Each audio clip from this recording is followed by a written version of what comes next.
Wong lanang lek wis metu bengi udut lan ngopi nang teras omah biasane ana sing dipikir rada jeru.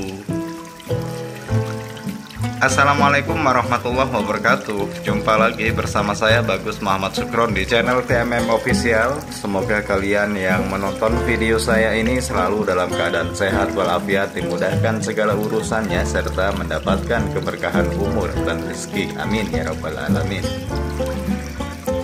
Malam ini saya agak lebih santai dibanding dari hari biasanya, lebih menikmati malam-malamku ini. Sekarang ini jam dinding di rumah saya sekitar jam 11 lebih 20 menit. Saya duduk-duduk sambil berpikir, ya namanya laki-laki gitu, berpikir, merenungkan tentang bagaimana langkah-langkah yang harus saya tempuh sebagai ayah dari anak-anak saya, kemudian suami dari istri saya, terkait dengan nasib atau keberlangsungan kehidupan ini. Wajar, semua orang pasti punya pemikiran yang sama dengan apa yang saat ini saya pikirkan. Ada juga orang laki-laki yang keluar malam duduk-duduk di teras rumah. Dia habis kegerahan, entah itu habis makan, entah itu habis gitu, terus dia duduk-duduk di teras. Ada juga orang yang nggak bisa tidur di malam seperti ini, mungkin memikirkan tanggungan, cicilan apa segala macam, waktunya udah deket dan seterusnya. Ada juga orang yang ini kebanyakan dilakukan oleh para lelaki, ya. Ada juga yang nggak bisa tidur, bolak-balik kasur, kemudian memutuskan untuk keluar bikin kopi dan ngerokok di teras rumah sambil memikirkan kapan ya dapat pekerjaan, masa ya mau nganggur terus gitu. Kemudian ada juga yang bolak-balik di tempat tidurnya nggak bisa tidur, kemudian putuskan keluar,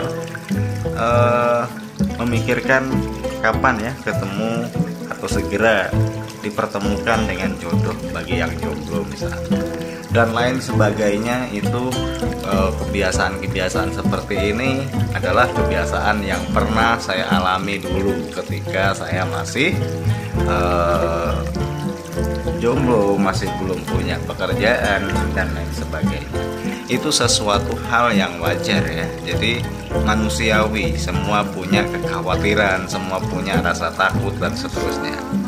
Akan tetapi guys, yang perlu kita harus bisa pahami bahwa apa yang menimpa kita itu merupakan ujian yang harus kita hadapi dengan pola pikir yang sehat, pola pikir yang positif.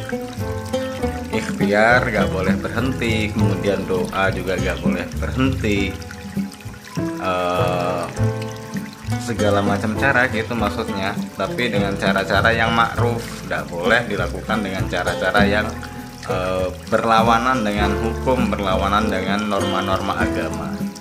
Nah seperti itu.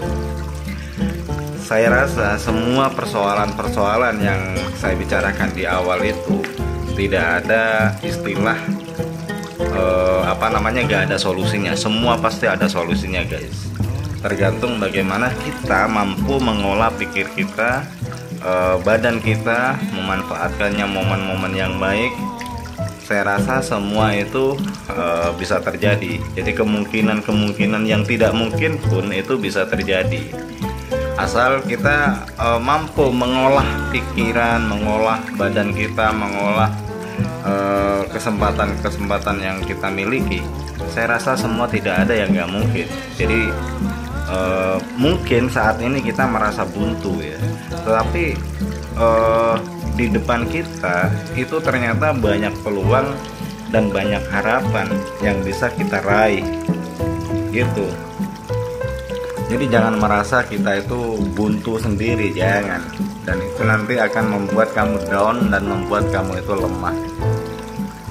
Jadi ikhtiar aja. Jadi tugas kita hanya ikhtiar, tawakal, kemudian ya doa, perbaiki hubungan kita dengan orang tua, perbaiki hubungan kita dengan saudara, tetangga, dan seterusnya.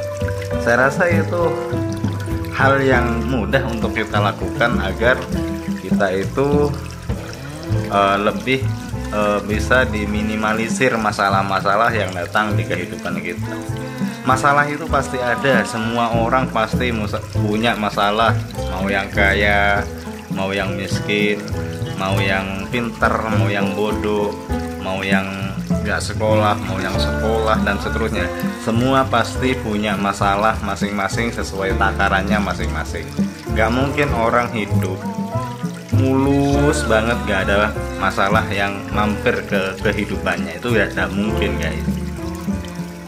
Jadi ya itulah kehidupan gitu. Kehidupan itu ya permainan, ya permasalahan, kemudian ya guyon-guyon, kemudian ya kompetisi, dan seterusnya. Itu kehidupan guys. Dan yang terpenting adalah bagaimana kita mampu mengolah pikiran kita agar pikiran kita tidak terjerumus ke dalam hal yang justru akan menghancurkan kita. Contoh misalnya, pikiran kita itu dipenuhi dengan iri, dengki, permusuhan, hasut, senangnya adu domba, dan lain sebagainya. Kalau sudah pikiran kita, hati kita sudah dijangkiti penyakit-penyakit seperti itu, maka kita tidak akan pernah selamanya ini mendapatkan ketenangan hidup. Kita akan gelisah, kita akan khawatir, kita akan takut, kita akan ya hancur kita pada akhirnya. Jadi bagaimana kita mampu mengolah pikiran kita sepositif mungkin. Hilangkan rasa sifat-sifat iri, dengki, hasad, adu domba kepada siapa saja gitu, terkhusus kepada keluarga. Jadi seperti itu guys ya. Oke, semoga bermanfaat. Assalamualaikum warahmatullahi wabarakatuh.